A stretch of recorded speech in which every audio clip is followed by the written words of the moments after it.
अकबर। नबी से वफा किसे कहते हैं? नबी ये पाक से वफादारी का मतलब क्या है? तुम सब आशिक़े रसूल हो ना मेरे भाई, तो अब बताओ रसूलुल्लाह से हमें वफा करना है, अल्लाह हमारा होगा अगर हमने नबी से वफा कर ली। इकबाल ने तक कहा था कि मोहम्मद से वफा तूने तो हम तेरे हैं, कि मोहम्मद से वफा तूने तो हम तेरे हैं। अरे ये जहां चीज है क्या लौहो कलम तेरे हैं। तुम रोजी रोटी के लिए परेशान हो, खुदा तुम्हारा हो जाए अगर तुम नबी से वफा कर लो। अरे तुम अल्लाह अकबर बिटिया की शादी के लिए परेशान हो, खुदा तुम्हारा हो जाए अगर तुम नबी से वफा कर लो। अल्लाह अकबर, ये नौकरियां क्या चीज है, दुनिया तुम्हारी गुलाम बन जाए अगर तुम नबी से वफा कर लो। नींद की गोली खा करके तुम्हें नींद नहीं आती, नींद क्या चीज है, जन्नत तुम्हारे पास सिमट आए। अल्लाह अकबर, अगर तुम नबी से वफा कर लो। मेरे भाई नींद क्या चीज है, क्या आपने नहीं सुना? अल्लाह अकबर, वो बगदाद का बहलूल जिसे दुनिया बहलूल दाना कहती है, वो दीवाना घरौंदा बनाकर जन्नत बेचता है बादशाह की बीवी को। अल्लाह अकबर, नबी की वफा कितनी बड़ी चीज है। अब यहाँ एक सवाल पैदा होता है, आप सबसे माफी चाहते हुए, क्या हम नबी के वफादार हैं?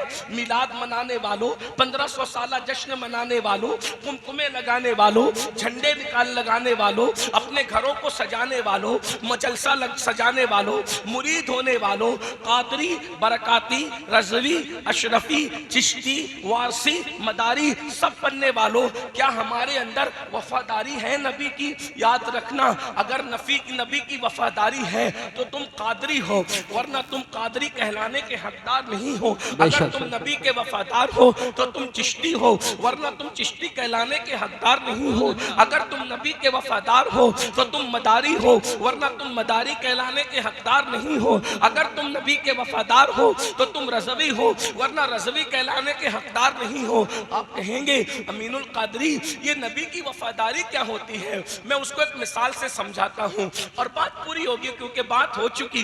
2.25 घंटा जब नबी की नात हुई तो बात हो गई, इसलिए कि जिक्र नज़्म में किया जाए या नस्र में किया जाए, जिक्र जिक्र होता है, महबूब का जिक्र जिक्र होता है। अल्लाह अकबर, अल्लाह अल्लाह। अब यहाँ 2 सवाल करना है मुझे आपसे, क्या हम नबी के वफादार हैं? अल्लाह अकबर, मिसाल के जरिए समझो।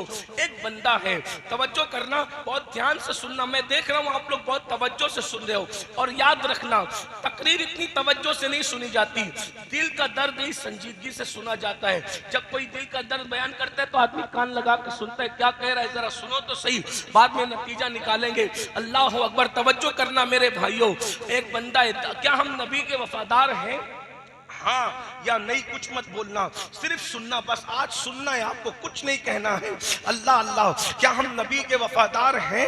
एक बात कहूँ, अगर नबी के वफादार हो जाओगे ना तो नबी तुम्हारी मैयत के दिन तुम्हारे घर तुम्हें लेने आएंगे। ये एक एक जुमले का जिम्मेदार मैं हूँ, एक एक जुमले का जिम्मेदार मैं हूँ। जिसको सबूत चाहिए मैं हवाला भी पढ़ दूंगा। अभी हवाला इसलिए नहीं पढ़ रहा हूँ साथ साथ कि तकरीर नहीं हो रही, दिल का दर्द हो रहा है, बरबते दिल पर इश्क के तार छेड़ रहा हूँ। अगर माइक वाला भैया यहाँ मौजूद है, उससे गुजारिश है कि थोड़ा सा माइक की आवाज अगर वो खोल देगा तो अल्लाह तबारक व तआला उसके रिस्क का, उस रिस्क को खोल देगा इंशाल्लाह, उसके सोए मुकद्दर को खोल देगा इंशाल्लाह। माइक बहुत अच्छा है लेकिन थोड़ी सी आवाज खुल जाए। तो अर्ज ये कर रहा था, क्योंकि ये बात थोड़ी खुले फिजा में कहने की है जो अब मैं कहने जा रहा हूँ।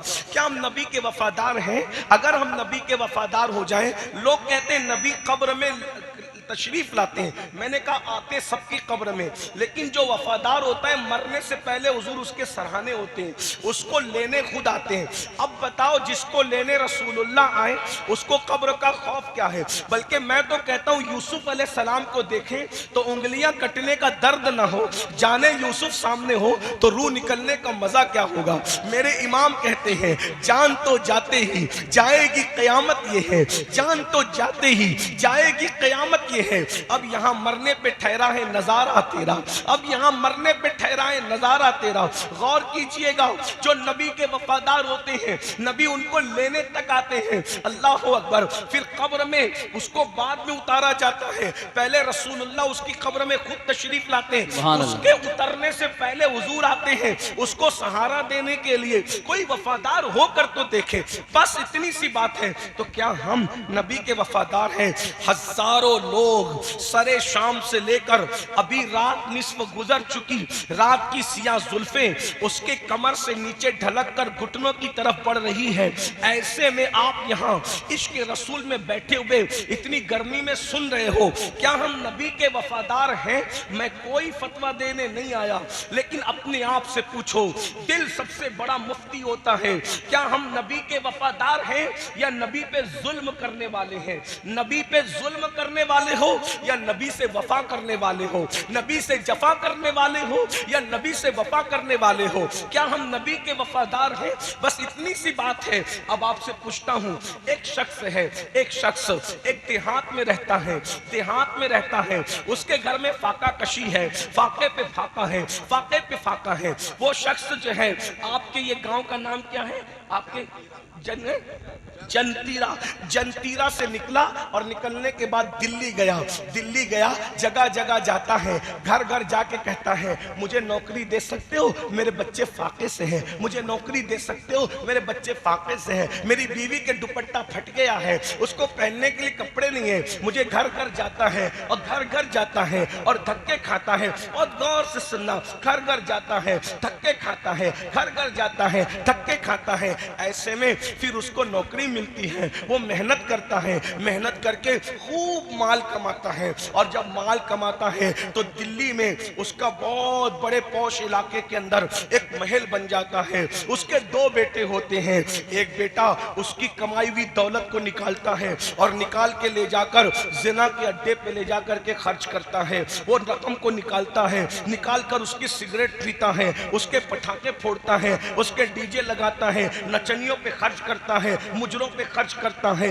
गानों पे खर्च करता है। एक बेटा ऐसा है। दूसरा बेटा कहता है, नहीं नहीं, मेरे बाप ने बहुत मेहनत से कमाया है, मेरे बाप का पसीना माथे से जो है वो पैर तक आया है, तब कहीं जाकर ये बिल्डिंग बनी है, तब कहीं जाकर ये बंगला बना है, तब कहीं जाकर ये माल आया है। मैं अपने बाप की दौलत को आग नहीं लगाऊंगा, इसकी हिफाजत करूंगा, इसमें बढ़ोतरी करूंगा।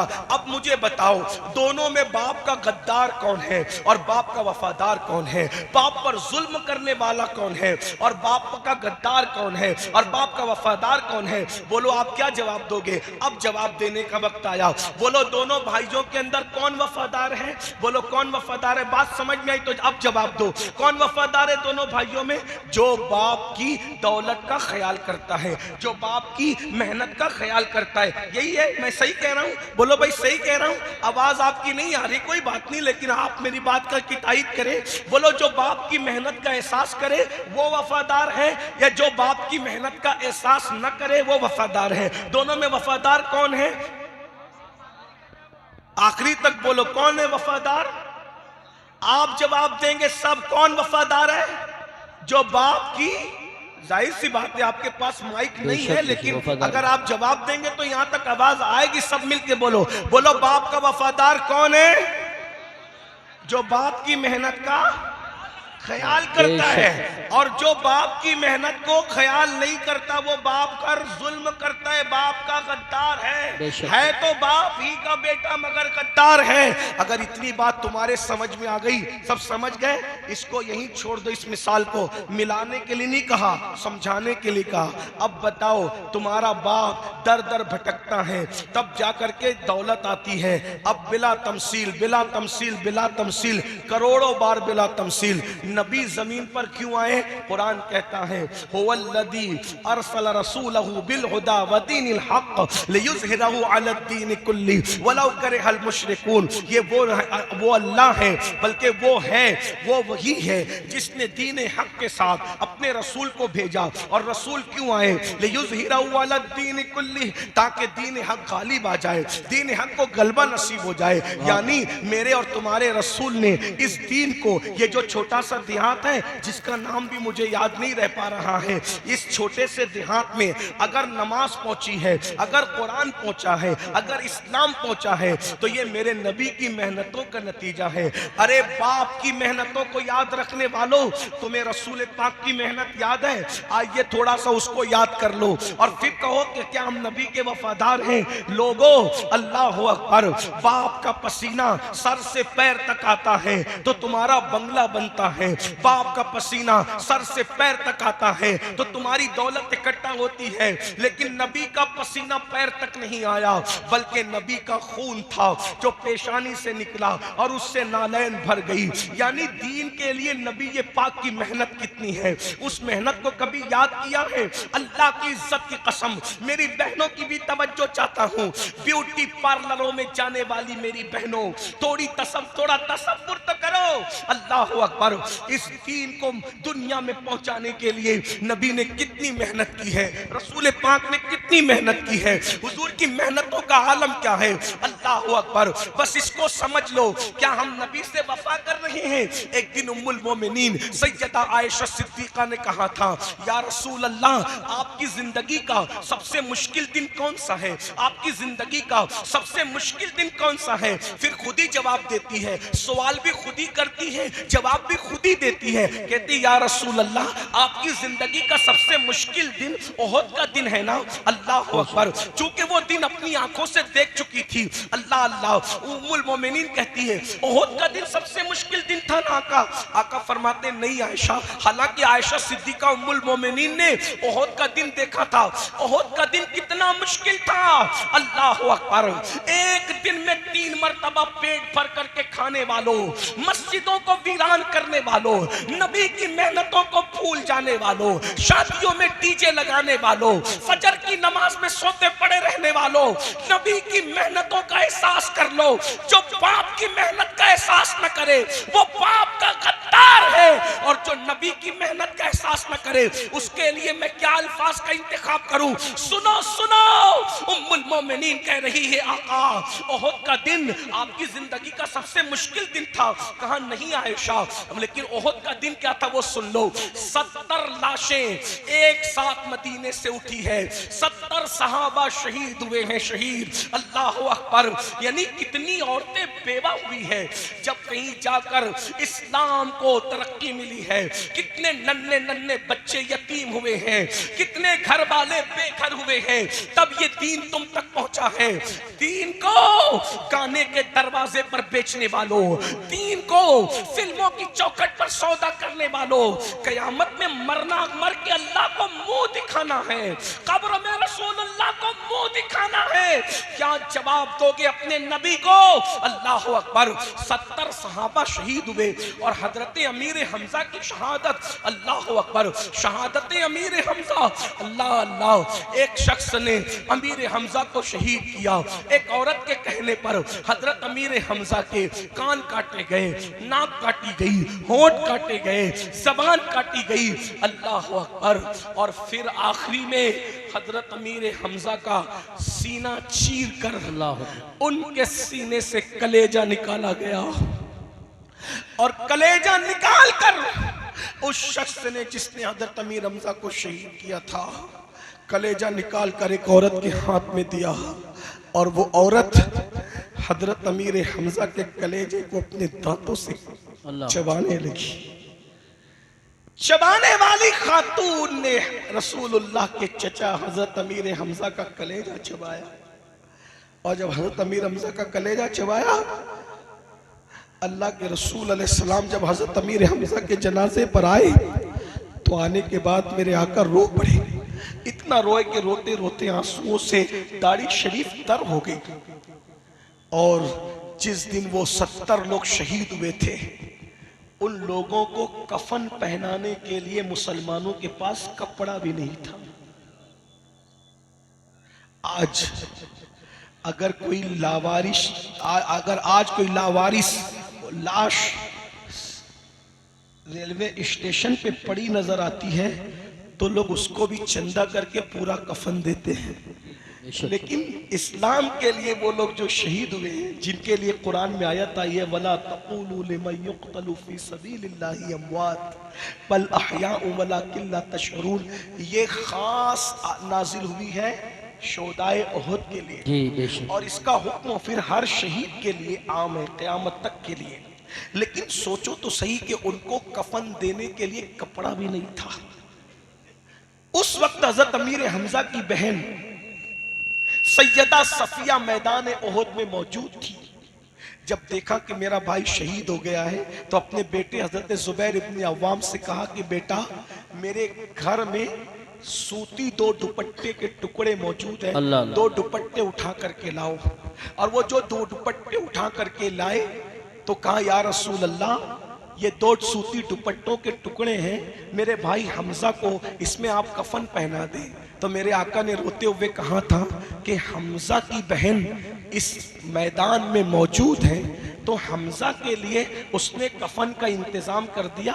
लेकिन मेरा एक और भी तो सहाबी है जिसे दुनिया मुसअब इब्न उमैर के नाम से जानती है, मुसअब के लिए कौन कफन का इंतजाम करेगा? तो उन्होंने कहा था या रसूल अल्लाह ये कपड़े आपके पास हैं, आप जिसको चाहे दे दे, हमजा की कोई कैद नहीं। तो मेरे आका ने फरमाया एक हमजा के लिए, एक मुसअब इब्न उमैर के लिए। और उसके बाद फिर क्या हुआ, अल्लाह अकबर, जाने वाला गया और रोते हुए वापस आया। अर्ज किया या रसूल अल्लाह हम उनके चेहरे पे कपड़ा डालते हैं तो पैर खुल जाते हैं और पैरों पे कपड़ा डालते हैं तो सर खुल जाता है। मेरे आका ने रोते हुए कहा था हमजा और मुसअब के चेहरे पे कपड़ा डाल दो और पैरों पर घास डालकर उनके दफन का इंतजाम करो। वही ओहद का दिन है जिसमें रसूलुल्लाह के दंदान शहीद हुए, वही ओहद का दिन है जिसमें रसूलुल्लाह के घुटनों को जख्मी किया गया, हुजूर के गालों को जख्मी किया गया। और फिर उम्मुल मोमिनीन सैयदा आयशा कहती है कि या रसूल अल्लाह आपकी जिंदगी का सबसे मुश्किल दिन ओहद का दिन था। आका फरमाते नहीं, इतनी मुश्किलों के बाद भी कहा ओहद का दिन मुश्किल नहीं था, बल्कि पूछा फिर कौन सा दिन मुश्किल था? तो मेरे आका फरमाते हैं आयशा ताइफ का दिन मेरी जिंदगी का सबसे मुश्किल तरीन दिन था। जश्न मिलाद मुस्तफ़ा की महफिल सजाने वालों, ये ताइफ का दिन क्या दिन था? मेरे आका अलैहिस्सलातु व तस्लीम जब ताइफ में गए तो एक ही गुलाम साथ में था। अल्लाह के रसूल अलैहिस्सलातु व तस्लीम ताइफ वालों के घर घर जाते और उनको दीन की दावत देते, लेकिन किसी ने इस्लाम कबूल नहीं किया। बल्कि इस्लाम कबूल नहीं किया लेकिन चंद लड़कों को, चंद छोकरों को अल्लाह के रसूल के पीछे लगा दिया और कहा इनको पत्थरों से मारते रहो और पीछे चिल्लाते रहो कि पागल पागल माज़अल्लाह सुम्मा माज़अल्लाह। इस तरीके से वो चिल्लाते रहे। आका फरमाते आयशा जिस वक्त वो मुझे मारते थे सर से लेकर पैर तक खून की फुहारें थी, पूरा वजूद खून से लहू लहान था, हत्ता के नालैन खून से भर गई। आका फरमाते हैं बतकाज़े बशरियत जब अल्लाह के रसूल बैठ गए तो उन्होंने हुजूर को बैठने नहीं दिया, बल्कि दोनों हाथ पकड़ के हुजूर को खड़ा किया और खड़ा करने के बाद हुजूर की पिंडलियों पे उन्होंने पत्थर मारे।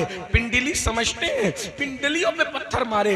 अब मैं तुमसे पूछता हूं, इस तरह की मेहनत करने वाले रसूल जिन्होंने मेहनत करके दीन को हम तक पहुंचाया, आज हमारे पास दीन की अहमियत क्या है? आज हमारा नौजवान जलसे में तो कहता है कि गुलामी रसूल में मौत भी कबूल है, लेकिन जब फजर की नमाज की बात आती है तो बहुत सादगी से कहते हैं मौलाना हमें नमाज का टाइम नहीं मिलता। बोलो अगर बाप की मेहनतें सामने हो तो बड़ी से बड़ी मेहनत करने के लिए बेटा तैयार होता है कि नहीं होता? तो रसूल पाक की मेहनतों की कदर क्यों नहीं करते? क्या तुम ये सोचते हो कि आका ने चांद के 2 टुकड़े किए थे और पूरा मक्का मुसलमान हो गया था? चांद के टुकड़े करना हक है, सूरज को पलटाना हक है, दरख्तों को अपने पास बुलाना हक है, मगर याद रखो ये मोजज़ात देखकर जालिमों ने कहा था ये तो जादू है, लेकिन रसूल पाक की मेहनतें थी। उन मेहनतों की वजह से वो कलमा पढ़ के मुसलमान हुए थे। खालिद इब्ने वलीद कहते हैं एक एक दरवाजे पर अल्लाह के रसूल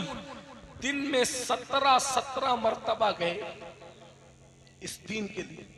अल्लाह महसूस कर सकते हो तो महसूस करो, एक एक दरवाजे पर अल्लाह के रसूल एक एक दिन में 17 मर्तबा गए। मक्के के कुफार ये प्लान बनाते थे जब आज अल्लाह के रसूल आएंगे तो हम इतना हुजूर को सताएंगे कि दोबारा हुजूर नहीं आएंगे, लेकिन इतना सताया जाता था आका फिर दोबारा तशरीफ लाते थे, फिर दोबारा उससे ज्यादा सताया जाता था। आका तीसरी मर्तबा आते थे, फिर तीसरी मर्तबा उससे ज्यादा सताया जाता था, हुजूर चौथी मर्तबा आते थे। खालिद इब्ने वलीद कहते हैं 17 मर्तबा मेरे आका एक दिन में लोगों के घरों पर तशरीफ ले गए इस दीन के लिए। अब मुझे बताओ हमारे नजदीक मजहब की अहमियत क्या है, दीन की अहमियत क्या है। अगर ट्रेन पकड़ना हो तो 5 बजे हमारी आंख खुल जाती है, लेकिन फजर की नमाज में जाना हो तो हमारी आंख नहीं खुलती। अब आपसे मैं पूछता हूँ, बताओ जब कोई इतनी मेहनत करे, एक बच्चा होता है ना बच्चा, अगर वो बच्चा घरौंदा बनाता है, उसके घरौंदे को तुम तोड़ो तो वो बच्चा रोता है,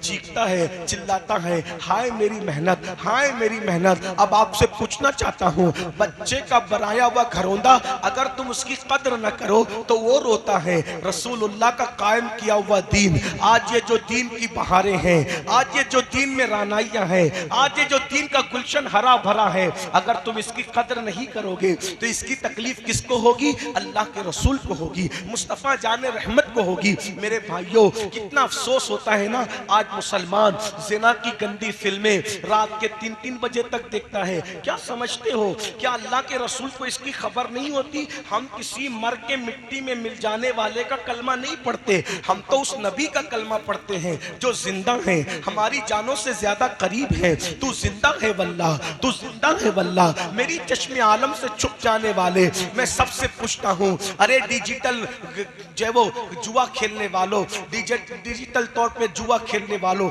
जो आज मोबाइल के अंदर तुम इजी मनी के चक्कर में और तुम जो है शॉर्ट टाइम में करोड़पति बनने के चक्कर में जो डिजिटल जुआ खेल रहे हो, उसके बारे में आका ने फरमाया कि जो जुआ खेलेगा कयामत के दिन उसका हाथ सूअर के खून में रंगा हुआ होगा। और अगर कोई ये सोचता है कि रिंद के रिंद रहे, हाथ से जन्नत न गई, तो याद रखिए, अच्छी तरह याद रखिए मेरे भाइयों, कि मेरे आका फरमाते हैं जो जुआ खेलने के बाद नमाज के लिए जाता है और नमाज के लिए वुजू करता है, गोया वो सूअर के खून से वुजू करता है, वो सूअर के खून से हाथ पांव धुलता है। जरा बताओ तो सही मेरे आका अलैहिस्सलाम के गुलामों, कितनी तकलीफ पहुंचाओगे। मैं एक जुमला अक्सर अपने जवानों से कहता हूं, हजाम की कुर्सियों पे बैठकर दाढ़ी मुंडवा करके कटरों में फिकवाने वालों, शादियों में डीजे लगाने वालों, गाने सुनने वालों, जिना के अड्डों को आबाद करने वालों, औरतों को पाप की नजर से देखने वालों, मौत को भूलने वालों,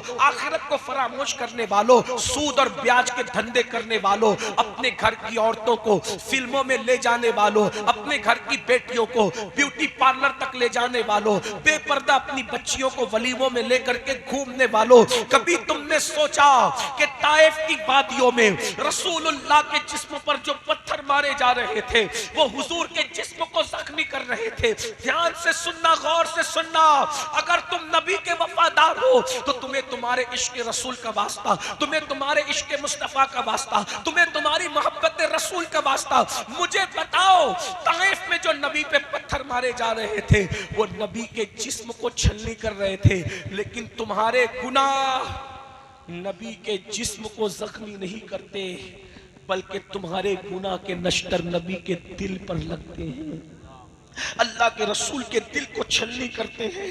बताओ, आशिक रसूल इसीलिए होता है कि वो अपने महबूब का दिल दुखाए, वो अपने आका का दिल दुखाए। मेरे भाई, जो अपनी माँ का दिल दुखाए, मरते वक्त तो उसकी जबान पे कलमा नहीं आता, जो नबी का दिल दुखाए मरते वक्त तो उसकी जबान पे कलमा कैसे आएगा। मैं जानता हूँ कि गुनाह करते वक्त किसी मुसलमान की ये नीयत नहीं रहती कि वो अपने रसूल का दिल दुखाए, वो अपने नबी को दिल को तकलीफ पहुँचाए, लेकिन लाशऊरी तौर पर नबी का दिल तो दुख रहा है ना, नबी के दिल को तो तकलीफ पहुंच रही है ना। तुम सोचते हो अरे ये मौलवी लोग क्या करेंगे, हम नमाज नहीं पढ़ते, हमारी अपनी मर्जी है, हम अपनी मर्जी से जीते, हमारी अपनी मर्जी है। मेरे भाई, मौलवी कुछ करे ना करे उसका तो इख्तियारी कुछ नहीं, लेकिन मौला मुस्तफ़ा जाने रहमत 24 घंटा तुझे देख रहे हैं, तू नबी की निगाह में है। आका अलैहिस्सलातु व तस्लीम जब तुझे गुनाह करते देखते होंगे तो हुजूर के दिल पे क्या गुजरती होगी, इसी दिन के लिए मैंने पत्थर खाए थे, इसी दिन के लिए मेरे दांत मैंने शहीद करवाए थे, इसी दिन के लिए मेरे घुटने जख्मी हुए थे, इसी दिन के लिए जो है मैंने इतने दुख उठाए थे, इतनी तकलीफें उठाई थी। और फिर याद रखना, यहाँ तो हुजूर तुम्हें कुछ नहीं कह रहे हैं, यहाँ हुजूर का दिल दुखी हो रहा है, हुजूर के दिल पे नश्तर लग रहे हैं। बल्कि एक बात मुझे याद आई, एक नवाब साहब हजाम की कुर्सी पे बैठ के दाढ़ी मुंडा रहे थे, तो अल्लाह अकबर, एक मजसूब वहां से गुजरे तो उन्होंने कहा, नवाब साहब दाढ़ी छील रहे हो? तो नवाब साहब शायर थे। नवाब साहब ने अपनी धुन में शायराना अंदाज में जवाब दिया उस मजजूब बुजुर्ग को कि बाबा दाढ़ी ही तो छील रहे हैं, किसी का दिल थोड़े छील रहे हैं। तो उस मजजूब ने रोते हुए कहा था, अगर तुझे पता होता कि तू किसका दिल छील रहा है, अरे तेरे चेहरे पे चलने वाला वस्तरा तेरे चेहरे पे बाद में चलता है, पहले ये रसूलुल्लाह को अजियत पहुंचाता है। मेरी कौम के जवानों, तुम्हें क्या हो गया? जो तुम्हें एक गिलास पानी पिलाता है, जो तुम्हें नौकरी देता है, तुम उसके मशकूर होते हो। जिस नबी ने खुदा का पता दिया, जिस नबी ने तुम्हें कुरान दिया, जिस नबी ने तुम्हें इस्लाम दिया, मेरे भाइयों हुजूर के दिल में हमारी मोहब्बत कितनी है। अरे हम पैदा भी नहीं हुए थे, हमारे लिए पूरी पूरी रात हुजूर दुआ करते थे, रब्बे हबली उम्मती, रब्बे हबली उम्मती। वो रसूल जो जाने वफा हैं, उनको छोड़कर तुम अदाकारों के चक्कर में पड़े हो, अदाकाराओं के चक्कर में पड़े हो। बताओ क्या हमारे घर में दीन है? बेटियों को देख लो, बेटों को देख लो, दीन हमारे घर में कहाँ है? सुबह उठते हो तो मोबाइल खोल करके पिक्चरें देखते हो, रात को पिक्चरें देखते हो, फिल्में देखते हो। नबी का जिक्र कभी किया?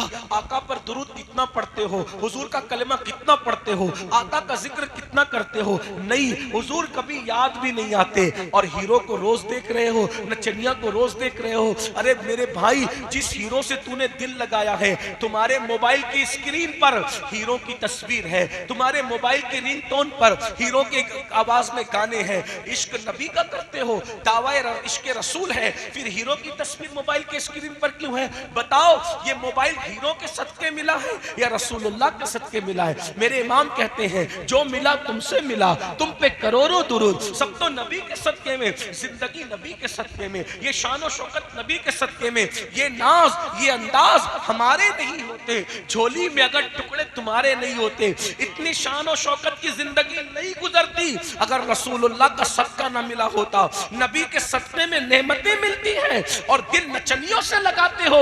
वो नचनिए, कभी उनसे मिलने जाओ तो देखना उनका गेट कीपर तुम्हें भगा देगा, उनके दरवाजे का कुत्ता भौंक भौंक कर तुम्हें भगा देगा। और अगर कभी किसी सोर्स से मिल भी जाए तो इधर उधर मुंह टेढ़ा करके वो तुम्हारे साथ एक बार मुसाफा करेगा चंद सेकंड और एक फोटो ले लेगा, बाकी कुछ नहीं।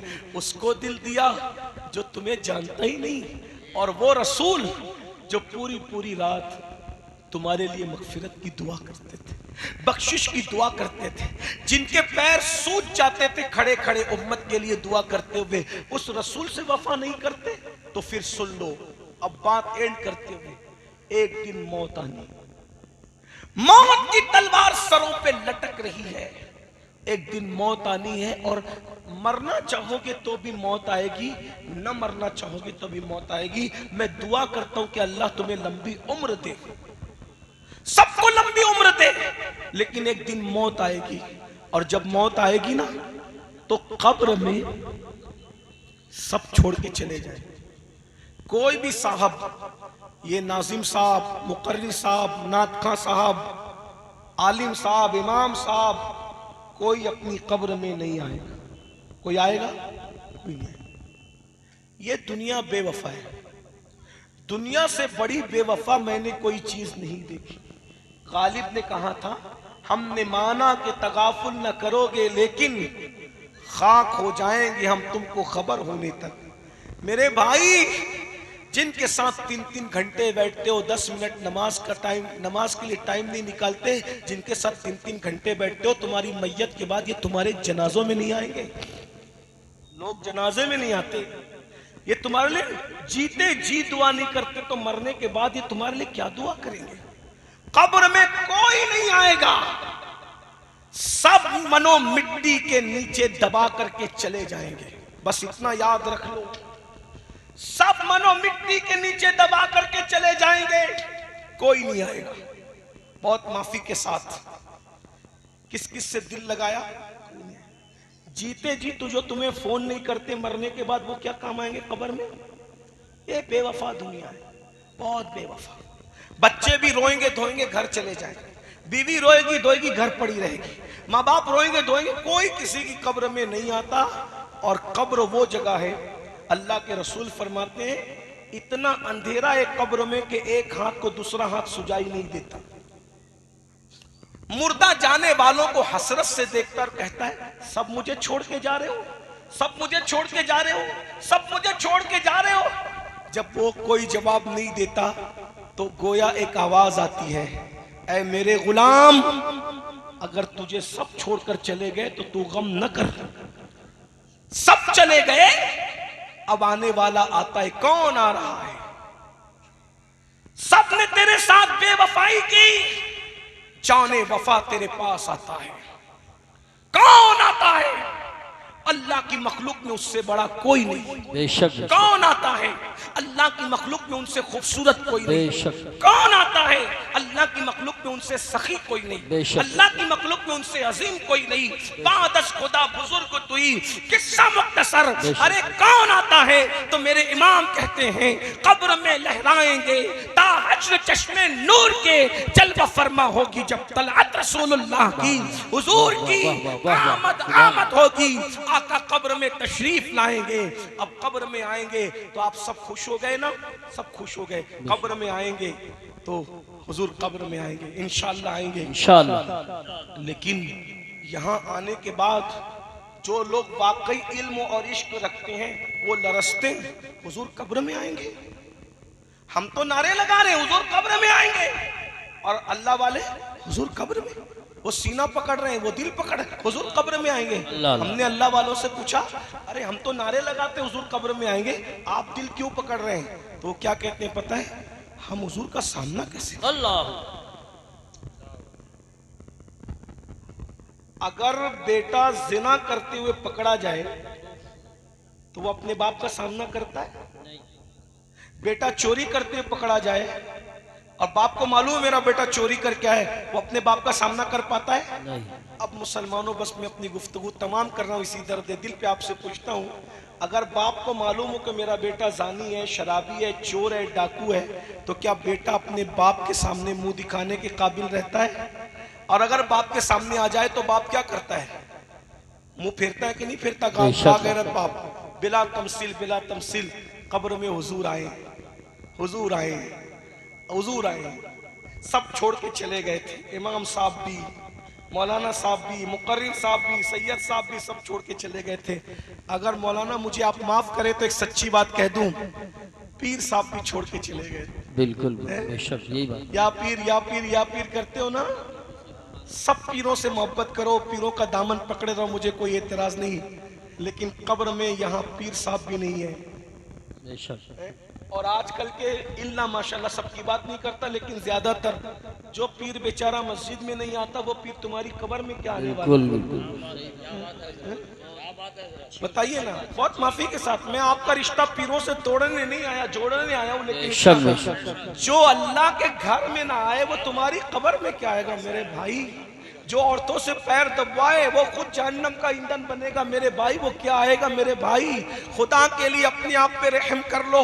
तुमने बेवफा लोगों से दिल तो लगा लिया, लेकिन जाने वफा से वफादारी कब करोगे? मैं कहता हूँ सब सिलसिले में मुरीद हुए, नबी की वफा के सिलसिले में भी कभी मुरीद हो जाओ। अल्लाह अकबर। ये नबी की वफादारी हमारे अंदर कहाँ है मेरे भाई? बता तो सही। अल्लाह अकबर। मैं खुदा का वास्ता देकर, तुम्हारे इश्क रसूल का वास्ता देकर तुमसे कहता हूं, जब सब कब्र में से चले गए, मिट्टी मुंह पे डालकर अमीनुल कादरी भी गया, ये भी गया, वो भी गया, वो भी सब गया, तो कौन आया? कब्र में हुजूर आए। अब बताओ, हुजूर आए, हुजूर तो कब्र चमकाने आए, हुजूर तो जन्नत के बागों में से बाग बनाने आए, हुजूर तो थपकियां दे के सुलाने आए। मेरे इमाम कहते हैं, माँ जब एक लौते को छोड़े आ आ कह के बुलाते ये हैं, बाप जहां बेटे से भागे लुत्फ वहां फरमाते ये हैं, बंदे को मरकत में थपक कर मीठी नींद सुलाते ये हैं, ठंडा ठंडा मीठा मीठा पीते हमें पिलाते ये हैं, कसरे दना तक किसकी रसाई जाते ये हैं, आते ये हैं। बोलो नबी अपनी उम्मतियों को कब्र में थपकियां दे के सुलाते हैं। अरे जब माँ थपकियां देती है तो सोने में इतना मजा आता है, जब नबी के नरम नरम, रेशम से ज्यादा नरम हाथ, मुश्क से ज्यादा खुशबूदार हाथ जब उम्मती को कब्र में थपकियां देंगे तो कैसे सुकून की नींद आएगी। ताजुश शरिया कहते हैं, नबी के सुलाए उठाए हुए को कौन उठा सकता है? कहते हैं मैं मरूं तो मेरे मौला ये मलाइका से कह दे, मैं मरूं तो मेरे मौला ये मलाइका से कह दे, कोई इसको मत जगाना अभी आंख लग गई है, कोई इसको मत जगाना अभी आंख लग गई है। अरे जो नबी के दामन में सो उसका क्या हाल होगा? तेरे दामन करम में जिसे नींद आ गई है, तेरे दामन करम में जिसे नींद आ गई है, जो फना न होगी ऐसी उसे जिंदगी मिली है, जो फना न होगी ऐसी उसे जिंदगी मिली है। लेकिन ये कौन नबी के दामन में सोएगा? नबी किसको थपकियां दे के सुलाएंगे? जो नबी का वफादार होगा, जिसने दाढ़ियां मुंडाकर कटरों में फिकवाई होगी और नबी का दिल दुखाया होगा, जिसने नमाजों के वक्त में मस्जिद के जीनों पे बैठ के मोबाइल के गेम खेले होंगे, अल्लाह अकबर, जिसने नबी के दुश्मनों के साथ रिश्तेदारियां की होगी, नबी के गुस्ताखों को अपनी बेटियां दी होगी, उनसे बेटियां ली होगी, जिनकी बेटियां ब्यूटी पार्लरों में सजने धजने के लिए गई होगी, उनके साथ क्या होगा? क्या उनको भी नबी थपकियां दे के सुलाएंगे? मैं उनको नबी का गद्दार तो नहीं कह रहा हूं, लेकिन याद रखो, गौर से सुन लो, नबी कब्र में आए, तसव्वुर करो, बाप चला गया, भाई चला गया, माँ छूट गई, बच्चे छूट गए, सब छूट गए, किसका सहारा था? बोलो किसका सहारा था?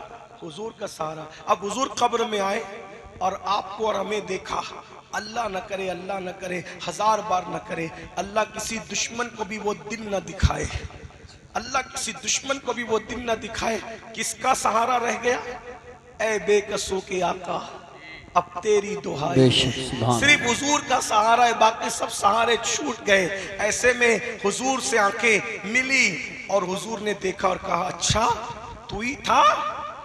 सूद के धंधे करता था, अल्लाह, ब्याज के धंधे करता था, तूने मेरा फरमान नहीं सुना था कि जिसने सूद का ब्याज का एक लुक्मा खाया, गोया उसने अपनी माँ के साथ 36 मर्तबा ज़िना किया। अल्लाह, तू ही था नमाज का मजाक उड़ाता था, तू ही था जो मस्जिदों के दरवाजे पे बैठ के गेम खेलता था, लेकिन तुझे मस्जिद में जाने की तौफीक नहीं थी। तू ही था जो ओवर स्मार्ट बनने के लिए चेहरे से दाढ़ियां मुंडा मुंडा कर गटरों में फेंकवाता था। तू ही था जिसने शरीयत को पीठ के पीछे डाल रखा था। और ऐसे में हुजूर जलाल में आए, गुस्से में आए, अल्लाह ना करे, अल्लाह ना करे गजब से उनके खुदा बचाए, जलाल बारी इताब में है, अल्लाह अकबर। हुजूर जलाल में आ जाए, गुस्से में आ जाए और मुंह फेर कर, चेहरा फेर कर, रुखे अनवर फेर कर तेरी कब्र से जलाल में गुस्से में वापस चले जाएं। मुझे बताओ मेरे भाई, बस इतनी बात मैं तुम्हें इतनी दूर से कहने के लिए आया था, अगर अल्लाह न करे हुजूर चेहरा फेर लें तो फिर दुनिया में और आखिरत में मुझे और आपको कौन बचाएगा। अपने आप पे रहम कर लो, 10 मिनट का टाइम मस्जिद के लिए निकाल लो, नमाज के लिए 10 मिनट का टाइम निकाल लो। आशिकों ने तो पहली रात की दुल्हन छोड़ करके शहादत को कबूल किया, और हम लोग नींद छोड़कर 10 मिनट की नींद कुर्बान करके मस्जिद में नहीं आ सकते। नारे तकबीर, नारे नहीं छोड़ सकते, नारे गौसियत, नशा नहीं छोड़ सकते, बदनिगाही नहीं छोड़ सकते। ये मेरी माँ और बहनें बैठी है, बीमारी से बचने के लिए लोग मुंह छुपा सकते हैं, कोविड से बचने के लिए, और हुजूर की खुशी के लिए औरतें पर्दा नहीं कर सकती, नहीं कर सकती पर्दा। सैयदा फातिमा ज़हरा के पर्दे का आलम यह है कि उनके दुपट्टे को कभी चांद और सूरज ना देखे, और हमारा हाल क्या हो गया। इसलिए अल्लाह के लिए तौबा करो, हुजूर को मनाओ, हुजूर को राजी करो, आका राजी हो जाएंगे। आका से वफा करो। याद रखना, अगर ये समझते हो कि मैं सुन्नी हूँ और मैं झंडा लगाता हूँ, जुलूस निकालता हूँ, इसी पर मैं नबी का वफादार हूँ, मैं आपको गद्दार कहने नहीं आया, लेकिन इतना ज़रूर है, झंडे की अहमियत अपनी जगह है, जुलूस की अहमियत अपनी जगह है, जलसे की अहमियत अपनी जगह है, नाते रसूल की अहमियत अपनी जगह है। लेकिन अगर गुनाह करते हो तो इससे नबी का दिल दुखता है। अब आपके ऊपर है, आप नबी को खुश करना चाहते हो या नबी का दिल दुखाना चाहते हो। मेरे भाई, जो माँ का दिल दुखाए जब मरते वक्त तो उसको कलमा नसीब नहीं होता, तो जो नबी का इतनी बार दिल दुखाए मरते वक्त तो उसकी ज़बान पे कलमा कैसे आएगा। इसलिए आज ले उनकी पनाह, आज मदद मांग उनसे, फिर न मानेंगे क़यामत में अगर मान गया। अगर हुजूर नाराज हो गए, दुनिया भी बर्बाद है, आखिरत भी बर्बाद है। मेरी माएँ और बहनें मौजूद है, उनसे भी कहता हूँ नमाज के लिए वक्त निकालो, नमाज के लिए टाइम निकालो और अपने बच्चों को इल्म से रोशनास कराओ। बच्चों को तालीम दो, अच्छी तालीम दो। कम से कम एक एक घर में एक आलिम एक हाफिज होना ज़रूरी है। डॉक्टर बनाओ, इंजीनियर बनाओ, टीचर बनाओ, एडवोकेट बनाओ, तालीम पे मेहनत करो। आज मुसलमान क्या कहते हैं, हमारे पास तालीम के लिए पैसे नहीं है, तालीम महंगी हो गई है। मैंने कहा भाई जूते भी महंगे हो गए, कपड़े भी महंगे हो गए, मोबाइल का रिचार्ज भी महंगा हो गया, दाल और शक्कर भी महंगी हो गई, लेकिन कभी वापस आए शोरूम से, यार मोबाइल महंगा हो गया हमने नहीं खरीदना, जूते महंगे हो गए हमने नहीं खरीदना, शक्कर और दाल महंगी हो गई हमने नहीं खरीदना। हर महंगी चीज खरीदते हो तो तालीम के लिए बहाना क्यों लगाते हो कि तालीम महंगी हो गई? जब ये दुनिया ही महंगी है तो फिर इस महंगे जमाने के अंदर 8 घंटे की बजाय 12 घंटा मेहनत करो, 12 घंटे की बजाय 14 घंटा मेहनत करो और ज्यादा मेहनत करके अपने बच्चों को पढ़ाओ, अपने बच्चों की तालीम पर कोशिश करो। और एक बात आपको बताऊं, 2-2 करोड़ की मस्जिदों के गुंबद बनाने की बजाय, 2-2 करोड़ के मस्जिदों के मीनार बनाने की बजाय, वो 2 करोड़ का मीनार और गुंबद बनाने की बजाय वो करोड़ों रुपए अच्छी स्कूलों के लिए खर्च करो, अच्छे मदरसों के लिए खर्च करो, अच्छी यूनिवर्सिटी के लिए खर्च करो, अच्छी तालीम गांव के लिए। बहुत बहादुर बनते हो ना, हमारी बच्चियों को पर्दे में पढ़ने नहीं दिया जा रहा है, हम नारा लगाएंगे, ये करेंगे वो करेंगे। मैंने कहा तुम्हारी बच्चियां लोगों की स्कूल की मोहताज क्यों हैं? अरे तुम अपने शहर में, अपने मोहल्ले में खुद इस्लामिक स्कूल कायम करो, अंग्रेजी तालीम हो और इश्क़ रसूल के माहौल में, पर्दे के माहौल में हम अपनी बच्चियों को खुद पढ़ाएं।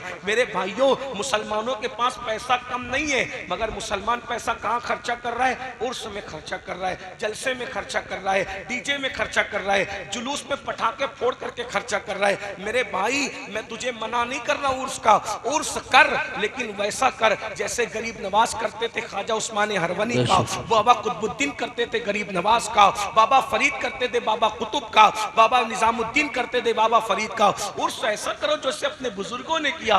ये क्या हम लोग 1-1, 2-2 लाख रुपया सिर्फ चादर में, घाघर में खर्चा कर देते हैं। अरे चादर चढ़ाओ, 1000 की चढ़ाओ, 99,000 बचाकर किसी अच्छे स्कूल में लगा दो, किसी अच्छे मदरसे में लगा दो। कुछ यतीम बच्चे जो ड्रॉप आउट होना चाहते हैं, फीस नहीं भर सकते, वो अपने पीर के नाम से फीस भर के किसी बच्चे को डॉक्टर बना दो, इंजीनियर बना दो, एडवोकेट बना दो। जहां खर्चा करना है वहां नहीं करते और जहां नहीं करना है वहां करते हो। पैसा बहुत मेहनत से आता है, अपने पैसों को बर्बाद न करो। ये बातें लोगों को बुरी लगती है, लाख बुरी लगे, हम तो मिजाज ये रखते हैं, जो पिया को भाए अख्तर वो सुहाना राग है, जिससे ना खुश है पिया वो रागनी अच्छी नहीं। हम मरासिमे अहले सुन्नत के मुखालिफ नहीं है, लेकिन मरासिमे अहले सुन्नत में जो तुमने खुराफात और बिदात शामिल कर दिए हैं, हम उसके मुखालिफ हैं, हम उसको बोलते रहेंगे। यहाँ कितने सेठ लोग होंगे, मालदार लोग होंगे जो उर्स में कव्वालों पर लाखों रुपया ऐसे लुटा देते हैं। मैं कहता हूँ मेरे भाई, मैं जायज नाजायज की बहस में अभी नहीं जाता, इतना कहता हूँ वो जो लुटाते हो ना, उसमें किसी बेवा के सर पे दुपट्टा डाल दो। वो जो लुटाते हो ना, किसी यतीम की स्कूल की फीस भर दो। खुदा के लिए जरा ये सारे काम करो ताकि पीर की रूह भी खुश हो, रसूलुल्लाह भी हमसे खुश हो, खुदा भी हमसे राजी हो। वगरना अपनी मर्जी से जियोगे तो फिर अपनी मर्जी है। कुरान कहता है इन्ना बत्श रब्बिका लशदीद, तेरे रब की पकड़ बड़ी सख्त है। इसलिए अगर राजी करना है अल्लाह रसूल को राजी करो, दीन पर अमल करो। और एक बात का हमेशा ख्याल रखना, मेरा उठने वाला कदम मेरे नबी को खुश करेगा या नाराज करेगा, इसके साथ जिंदगी जियो। कुरान कहता है वल्लाहु व रसूलुहु अल्लाह और उसका रसूल इस बात के ज्यादा हकदार हैं कि उनको राजी किया जाए। और मेरे इमाम ने तो फिर पैगाम दे दिया, उन्हें जाना उन्हें माना, न रखा गैर से काम। लिल्लाहिल हम्द, मैं दुनिया से मुसलमान गया। अस्तगफिरुल्लाह रब्बी मिन कुल्लि ज़म्बिन व अतूबु इलैहि व मा अलैना इल्लल बलाग। अस्सलामु अलैकुम व रहमतुल्लाहि व बरकातहू। हज़रात तशरीफ रखें, हुजूर साहिब सज्जादा आने वाले।